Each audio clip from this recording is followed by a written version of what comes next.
Hey guys, welcome to my new video. इस video में हम बात करने वाले हैं कि जो एफसीआई है, फूड कॉर्पोरेशन ऑफ इंडिया, उसमें कितनी वैकेंसी आने वाली है, कब वैकेंसी आने वाली है, सैलरी कितनी है और कितने रुपए फीस लगेंगे मेल और फीमेल के लिए। उस सारे चीज़ों का आपको इस वीडियो में जानकारी मिलेगा, ठीक है।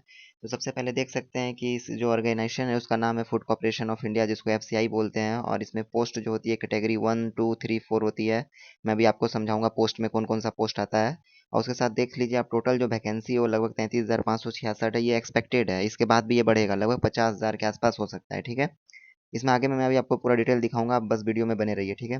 एप्लीकेशन जो मोड है वो ऑनलाइन होगा, ऑनलाइन फॉर्म बनाएगा, ऑफलाइन का कोई इसमें नहीं है। और सिलेक्शन प्रोसेस देख लीजिए, सीबीटी प्लस इंटरव्यू है, मतलब आपका एग्जाम होगा और डायरेक्ट इंटरव्यू होगा, ठीक है। एग्जाम भी एक ही होगा क्योंकि सीबीटी लिखा हुआ है सिर्फ। सैलरी देख लीजिए, लगभग 40 से 80 हज़ार होता है, इसमें 71 हज़ार ही लिखा हुआ है, लेकिन जहाँ तक है कि लास्ट लास्ट में 80 हज़ार तक चला जाता है, ठीक है। जॉब लोकेशन देख लेते हैं, ऑल ओवर इंडिया, आपको ऑल ओवर इंडिया पे जॉब लोकेशन आपको मिलेगा, ठीक है। अगर ऑफिशियल वेबसाइट आप चाहिए तो fci.com पे आप जाके .gov.in पे जाके आप डिटेल पूरा चेक कर सकते हैं, ठीक है। इसके साथ मैं बता देना चाहता हूँ, जो कैटेगरी 1 की वैकेंसी है अभी नहीं जारी की गई है, इसमें भी जारी की जाएगी तो काफ़ी ज़्यादा इंक्रीज होगी, ठीक है। कैटेगरी 2 के लिए 6200 है, और कैटेगरी 3 के लिए 27,000 है, और कैटेगरी 4 के लिए अभी तक कोई भी वैकेंसी नहीं दी गई है। मतलब ये अपडेट होगा, अभी वैकेंसी आने में 2 3 महीना है, तो इसमें भी अपडेट होगा। अपडेट के बाद ये जो 33,000 दिख रहा है आपको, ये बढ़ के लगभग 50,000 हो जाएगा, ठीक है। अब आगे देख लीजिए इसमें कौन कौन सा पोस्ट है। जैसा कि मैनेजर का पोस्ट है, इसमें जनरल रिपोर्ट, मूवमेंट और अकाउंट्स और टेक्निकल विभाग है, ठीक है। साथ ही साथ इसमें असिस्टेंट ग्रेड 3 का पोस्ट है, जूनियर इंजीनियर का पोस्ट है, इसके साथ ही स्टेनोग्राफर का पोस्ट और टाइपिस्ट का पोस्ट है, ठीक है। स्टेनो, बहुत लोग स्टेनो सीखे होंगे अगर एसएससी में, तो आप स्टेनोग्राफर के लिए भी अप्लाई कर सकते हैं, ठीक है। इसके अलावा आप देख लीजिए इसमें, ये तो आप देख ही लिए कि कैटेगरी कौन कौन सा है और कौन कौन सा पोस्ट है। बाकी आपको जो पोस्ट पसंद आए उसके हिसाब से आप चूज कीजिएगा, ठीक है। पांचों पोस्ट आपको चूज करने का मौका मिलेगा, जो जो आपको चाहिए उसको सबसे ऊपर रखिएगा, जो थोड़ा लो है उसको नीचे नीचे, ऐसे मतलब कि असेंडिंग ऑर्डर डिसेंडिंग ऑर्डर के फॉर्म में रख दीजिएगा, ठीक है।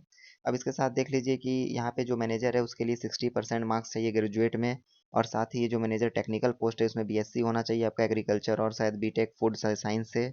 और जो मैनेजर अकाउंट्स आपको चाहिए उसमें सीए, सीडब्ल्यूए, सीएस, बीकॉम चाहिए, या फिर एमबीए चाहिए फाइनेंस से, ठीक है।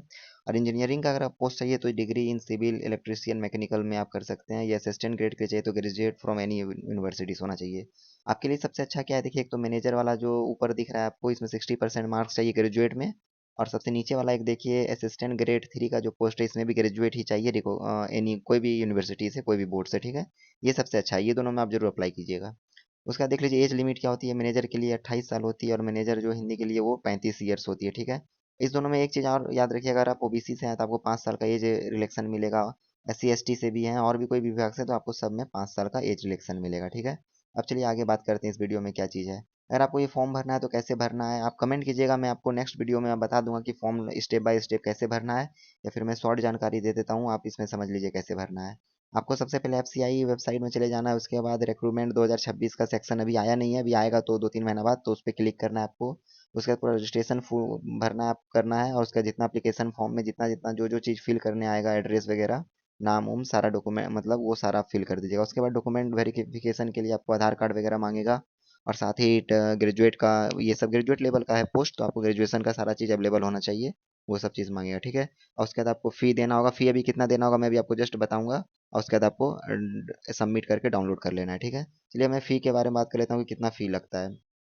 और इसके साथ देख लीजिए और भी क्या क्या, पासपोर्ट साइज फोटो होना चाहिए, सिग्नेचर आपका होना चाहिए, एजुकेशनल सर्टिफिकेट जितना आप 10 12 ग्रेजुएशन है वो सब होना चाहिए, आइडेंटिटी प्रूफ होना चाहिए। आइडेंटिटी प्रूफ में आप आधार कार्ड, पैन कार्ड या फिर ड्राइवरी लाइसेंस का यूज कर सकते हैं। साथ ही कैटेगरी सर्टिफिकेट होना चाहिए, इफ़ एप्लीकेबल, अगर आपके पास उपस्थिति है तो, मतलब आपके पास अगर है तो ठीक है, नहीं तो अगर नहीं बन रहा है आपका, तो आप नहीं भरिएगा, ठीक है। कुछ कुछ कास्ट में नहीं लगता है। अब देख लीजिए, अगर आप कैटेगरी UR OBC WS से हैं तो आपको फ़ी के रूप में 800 रुपया लगेगा, ठीक है। अगर आप SC ST और PWD या फिर फीमेल से हैं तो एक्सेम्प्टेड है, तो मतलब कि आपका फीस नहीं लगेगा, ठीक है। ये बात आपको ध्यान रखना है। अब इसके साथ चलिए सिलेबस के बारे में बात कर लेते हैं कि क्या इसका रूल है, क्या एग्जाम होता है। सीबीटी होता है, ये एग्जाम पास कीजिए, आपको डायरेक्ट इंटरव्यू के लिए बुला लिया जाएगा, ठीक है।